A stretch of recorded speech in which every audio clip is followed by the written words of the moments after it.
shake it up. Shaking up the garbage we feed on. Shaking up our wondrous being. Let's begin to reform. Even if just for a moment, to share the cloying and suffocating skin. Let's shake it up right now. Let's shake it up right now. Let's shake it up right now. Shake it up. Languishing in thoughts, lucidity doesn't benefit the greater cause. Driving blind and clawing wildly, wreaking havoc, banging heads against the wall. Let's shake it up right now. Let's shake it up right now. Let's shake it up right now. Let's shake it up. Shake it up. Wailing at the hope-struck numb by rules that make no sense at all. Let's shake it Let's up begin the right reform. now.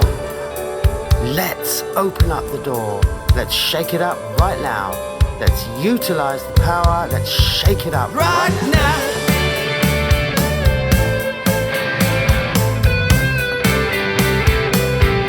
Let's shake it up right now. Let's shake it up right now. Shake it up right now. Let's shake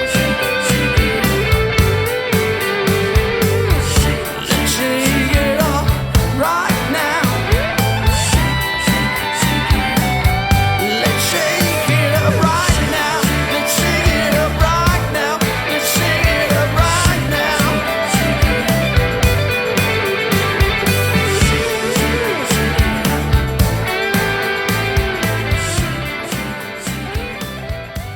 I'm with Jethro Scott. I'm grateful to be with you today, Jethro. Love it. How are you doing? Fantastic, fantastic. So I know you're given time because you're very productive. There's a lot going on for you at the moment. I want to begin with where you are before we talk about where you've come from. And what I mean by that is the creative process of life, your experiences, various things. We'll talk about the single, but I think that's probably a good place to begin. What's going on for you at the moment? I've finally given myself a project. I've worked under pseudonyms or band names for years, and now I just thought I'm just going to release my own music. I'm not going to cater to a genre. I'm just going to play whatever I want to play, and just have more fun, more relaxed approach to it. Because I've been doing music for I've got 18 years now.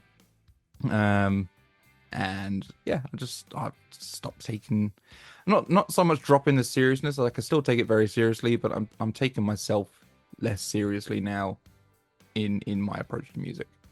That is honestly, genuinely, really, really interesting. I think, looking at the age I think you are, and the fact that you've been in music for 18 years, it's taken me a heck of a lot longer to get to the point that you just described. And I'm grateful for you sharing it. I want to, before we move into like single and things that are happening for you at the moment, you mentioned about releasing songs under pseudonyms, different names. Yes. And then you said you've come to the conclusion now where you're releasing it under the name of you. Yeah. Is there a reason for that? Because I've done the same, but I'm interested to know why that was for you. Yes. The reason is, so obviously with bands you have band names and things like that, and that's the name of a collective. That's fair enough. Yeah. I started in bands, and one of my strong suits is that I've always been a performer. So I get on stage, and my goal is to entertain. I'm going to be the first to admit I'm not the world's greatest singer.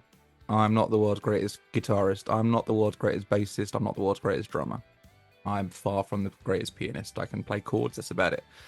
Um, but what I am good at is entertaining. I'm good at reading an audience. I'm good at giving everything I can to a live performance, making sure everyone's involved, and just trying to make sure everyone has a good time. Because that's the reason people come to see live music. One, to support their friends and family, but two, because they're on a night out. They want to have a good time. They want to enjoy it. They want to get lost in something. So Mm. that's always been what I've tried to do. Like, I've tried to make sure the reason you're here is fulfilled. Um, and I guess when I started doing solo stuff and going under different pseudonyms, uh, it was almost like it's a character, and the character's goal is to just sort of give you a good time, sort of thing.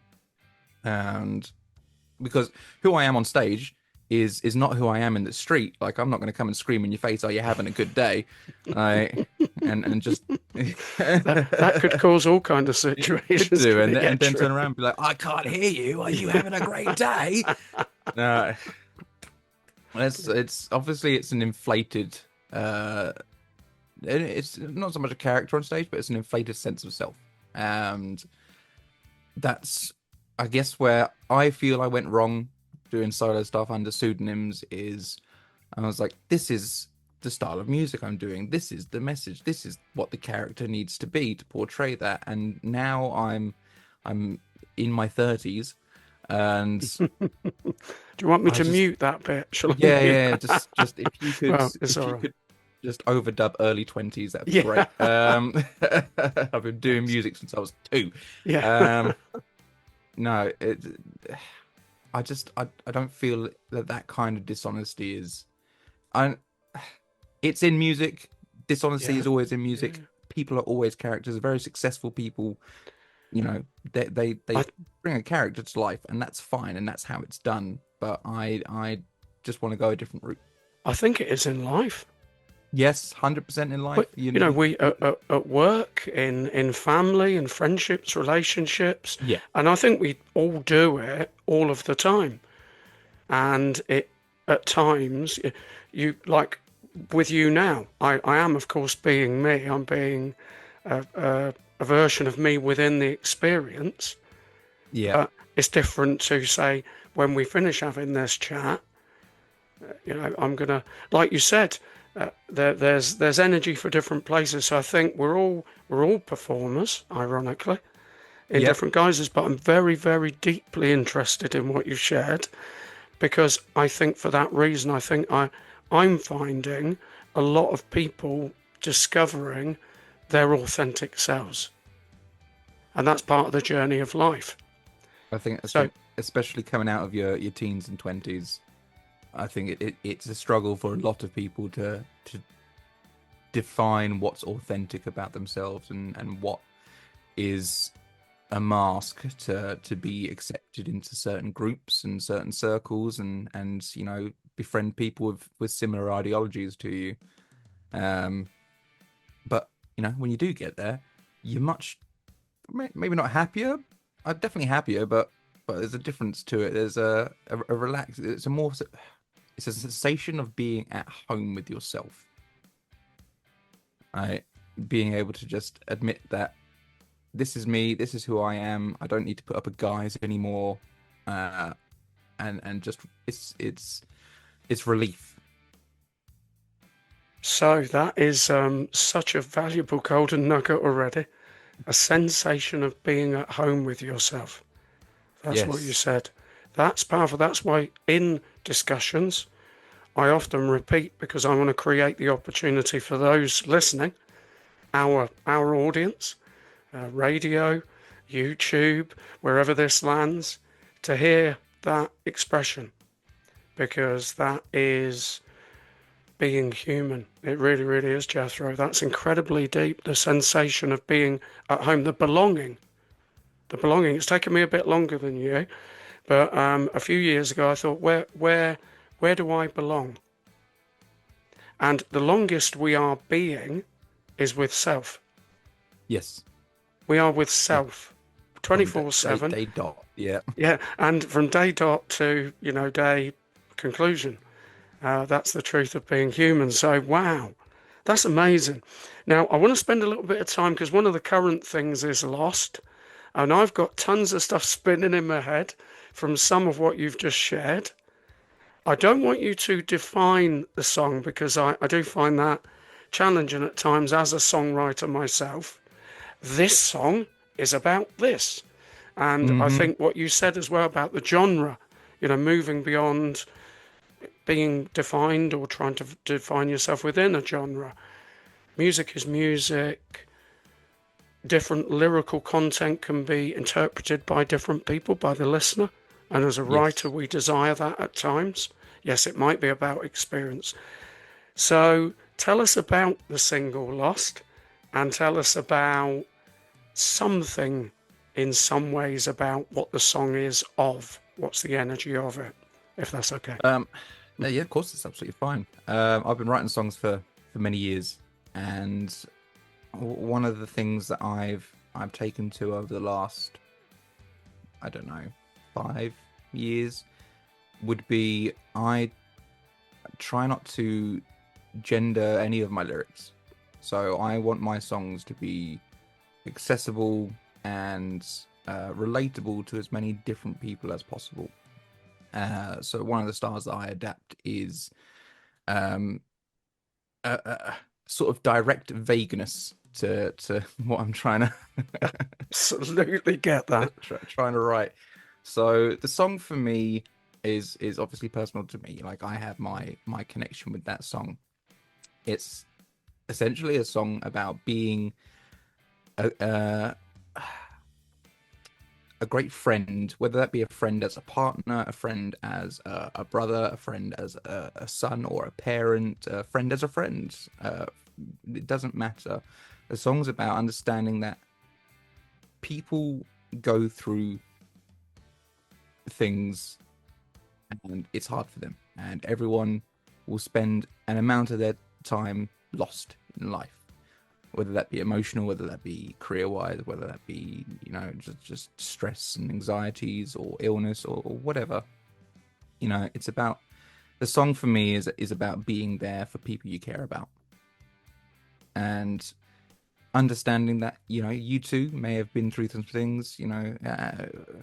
There's a bit in there where the lyrics say, if it gives you some comfort to know that I'm here, the pain that you feel, though different, but we're far more alike than I think which is, yes, I've been through pain. We've both been through pain. It's not the exact same pain, but I understand pain, and everybody in their life will at some point go through pain, and pain is personal, yet it's also global. So I guess what I'm trying to say is it should be much easier for us to sympathize with one another as human beings than it seems to be. But that's what the song for me is about. It's just about building sort of personal relationships and reassuring people around you that you're there, regardless of relationship standing. And you've done that genuinely brilliantly, beautifully within the song. Thank you. I've listened to the song. We've played the song already because the song Lost is now available everywhere. I'm very Yes. passionate about this. We're pre-recording for a future Friday night show. At time of recording, I can't remember what date it is, but it's sometime in July, I believe. And within that, the song's already released: Spotify, iTunes, Amazon Music, YouTube, all of the major platforms. I've played the track already and will continue to. Lost is a beautiful, beautiful song. Now, I understand more now the emotion I was feeling when I was listening to Lost. Okay? Because it is one of those songs that's brilliantly accessible. And I'm going to explain, I use this phrase a lot, but being with you today is another proof of the truth of what I'm just going to share. Okay? A friend of mine, a creative friend of mine, guitarist, singer, based in Scotland, we met in a field at a festival in darkness. He was playing a guitar, sat in the back of a car. This is not meant to rhyme, by the way. And but my brain works in rhyme. And I approached him. I said, yeah, I really like what you're playing there. I said, do you fancy writing a song? Yeah. And we did. And we've now gone on to a relationship from that. So I'm giving it context because this same friend, Graham Kite, Mr. Kite, he came out with this phrase once. So I'm not taking credit for it. I wish I could. And he said, universe, universe, universe, uni, one, verse, song. We're all part of one song. Yeah.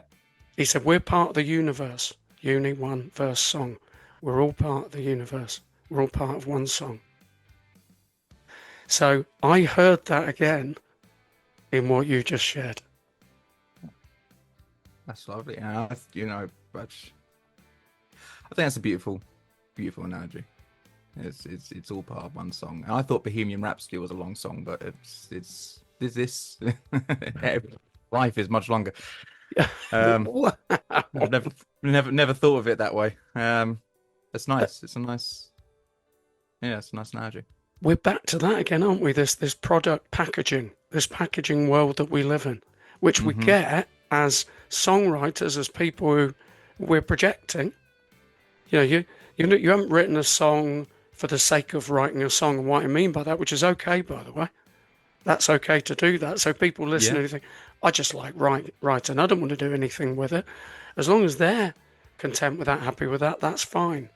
But of course, we do desire when we create something like a chef creates food, we desire for it to be shared and people to consume it and enjoy it. But because we live in this packaged world, which is, 2 to 3 minutes, there or thereabouts. If we're going beyond 3 minutes, we're now going towards 4 minutes. We can't release a song that's 4 minutes. No, we can't do that. Life is longer. That's what you just said a moment ago. Yeah, life is longer. So when we listen to a song, I think that's a great message. And I want to say it again for people listening. Lose yourself. Oh, Jethro, this is such a brilliant discussion. Lose yourself in Lost. Lose yourself in Lost and find yourself in Lost. Anyway, there we are.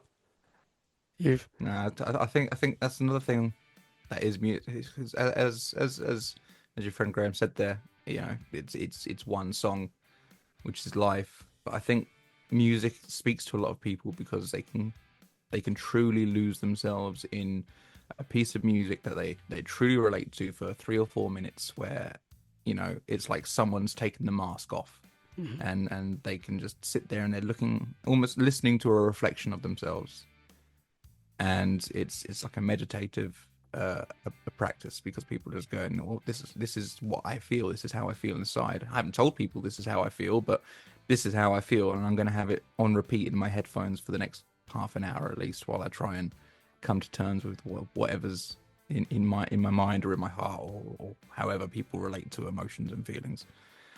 So yeah, that's why I think music's powerful. That's why I got into it. And where did that come from? So we'll go a bit now into, and then I think what we'll conclude with is, I get a feeling that you're doing a lot of writing. I feel that there's, I feel that there's a lot coming. I think just by the way you communicate so fantastically with around emotion and realization of what it means to be human. So I want to know a little bit about kind of the background of you, the history of you, that you're comfortable to share as to what puts you in this position. Because creating is a pleasurable thing, but it can also be a painful thing. And sometimes the projection can be painful. So I'm not sharing a diminished mindset now, because I feel we can break through that and rise above that.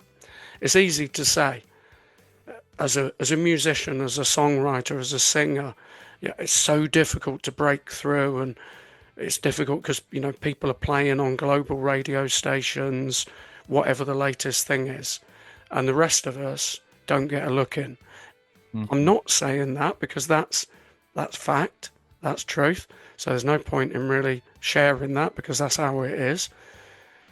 So you're choosing to do something that at times is challenging, hard work, not easy. Where's that come from? What drives you and motivates you to move beyond perhaps that limiting thought that I just introduced?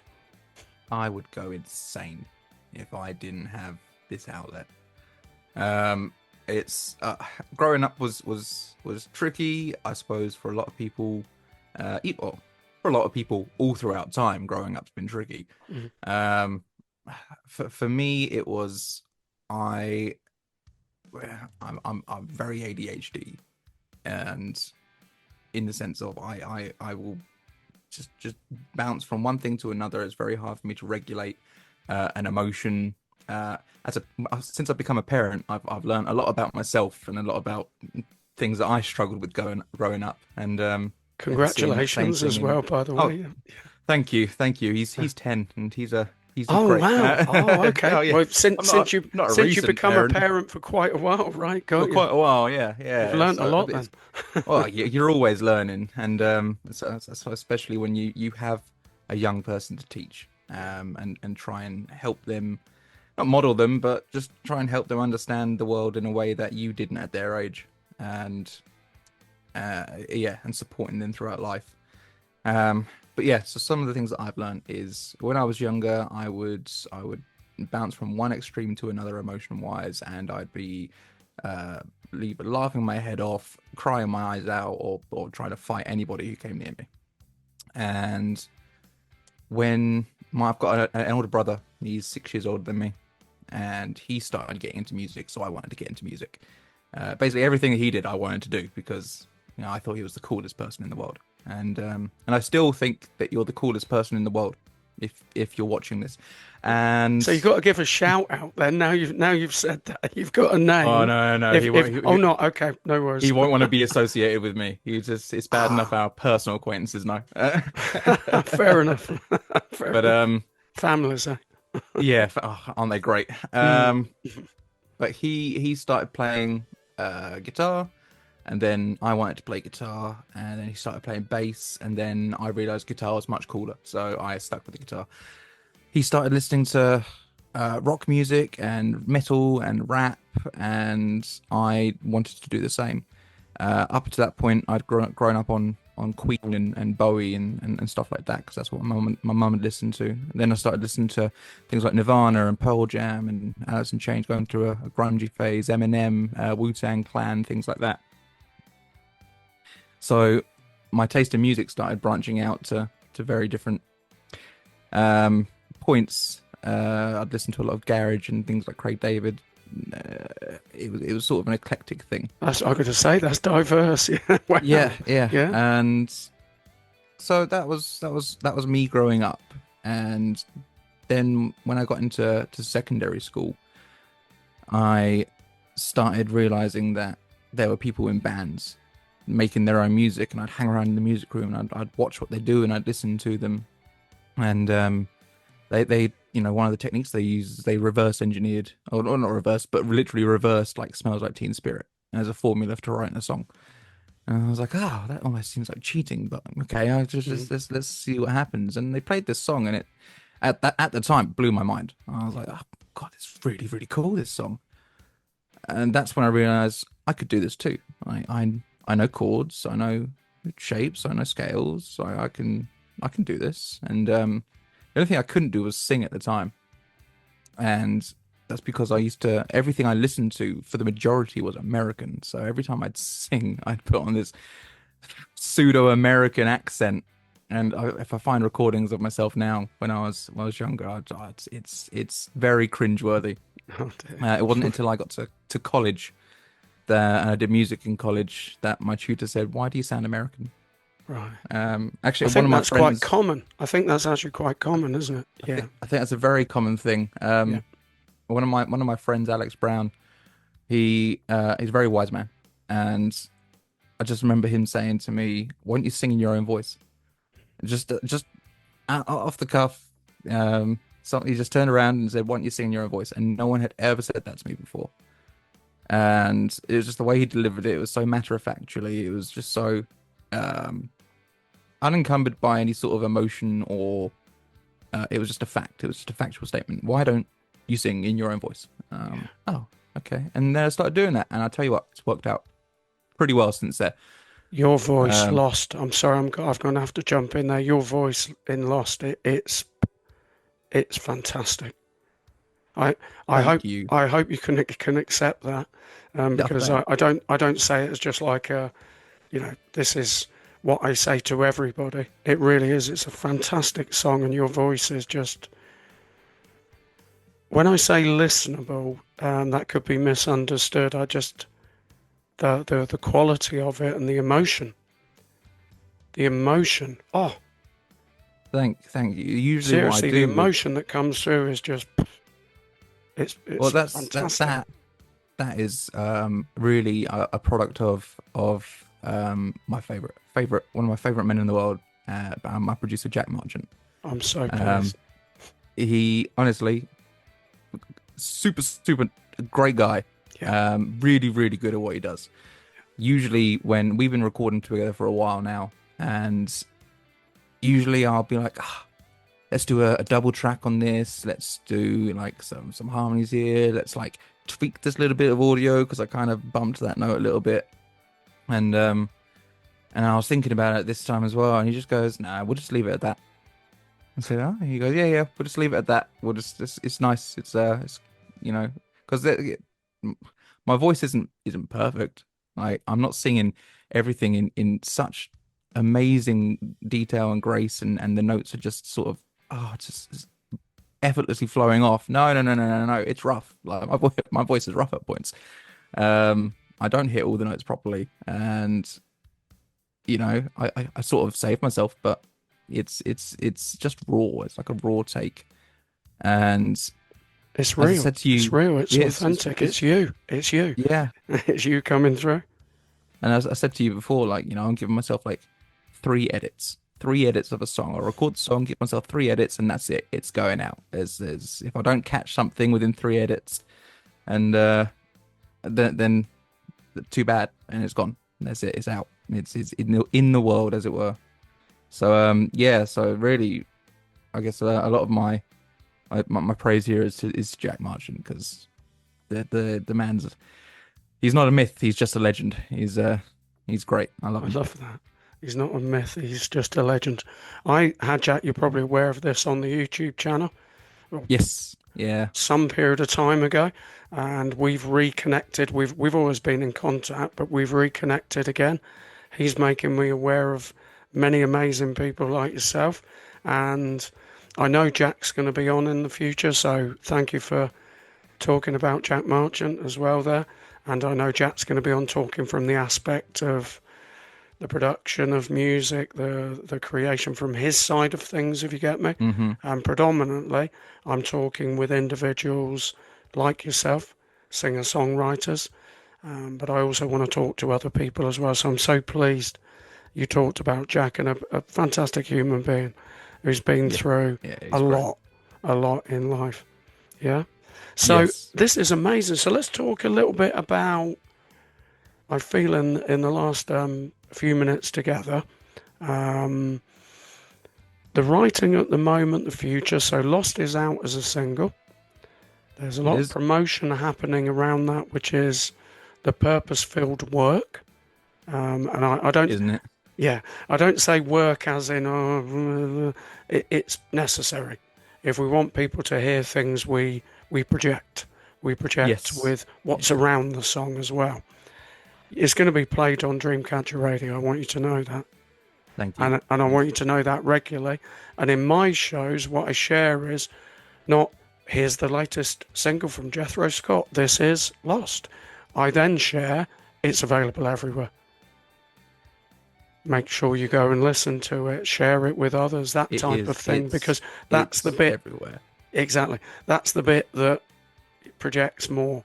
So talk a Yeah. bit about the writing at the moment, because you're doing that, and maybe the month or two ahead, performances possibly, and also how people can access you, find you, where are you?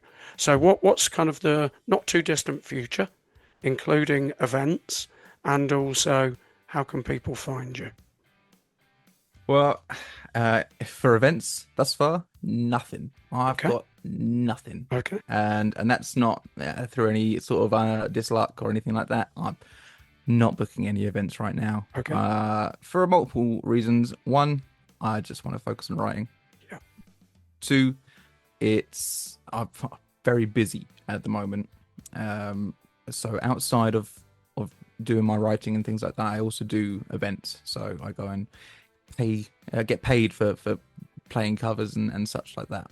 Got So you. just Got bit you. bit of extra money in the bank sort of Yeah. thing. Yeah. Yeah. Those are prior obligations. I'm not really taking many more gigs at the moment. So once everything sort of dies down, I can focus on going, okay, I've got songs out. I want to do a gig. I want to do a show.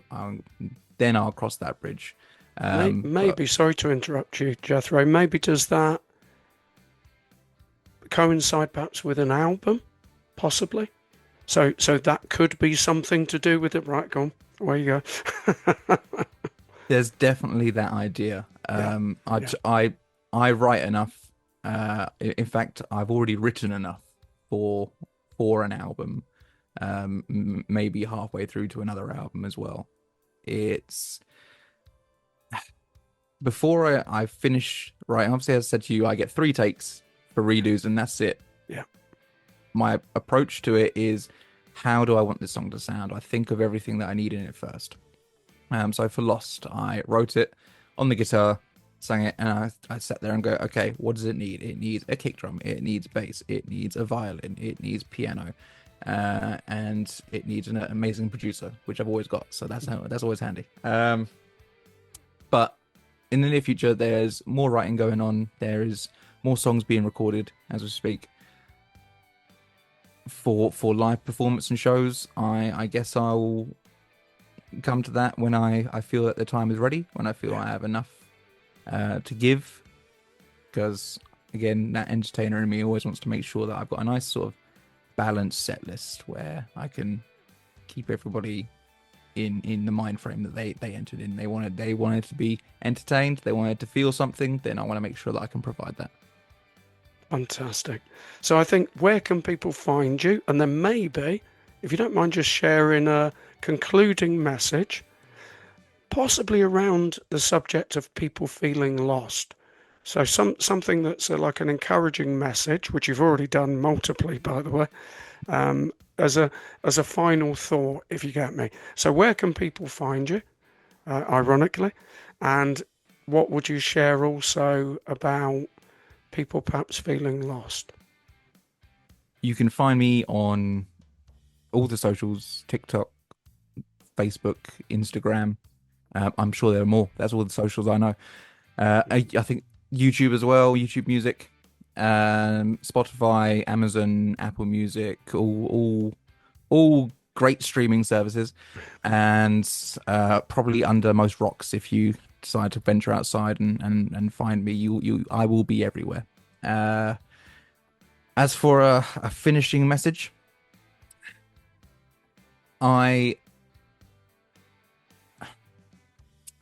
guess if I know how it feels to be lost and in a perpetual state of limbo, not understanding things and just being generally down, and I'm a complete stranger to you, and you've also felt that way, chances are your friends have as well. There are always people to talk to, and not everyone knows the way, but you got a better chance of finding it with somebody else. So if you're ever feeling down, if you're ever feeling lost, if you're ever feeling like you can't cope, reach out to someone. Reach out to a friend, a family member, your partner, a therapist, a doctor, a stranger at a pub.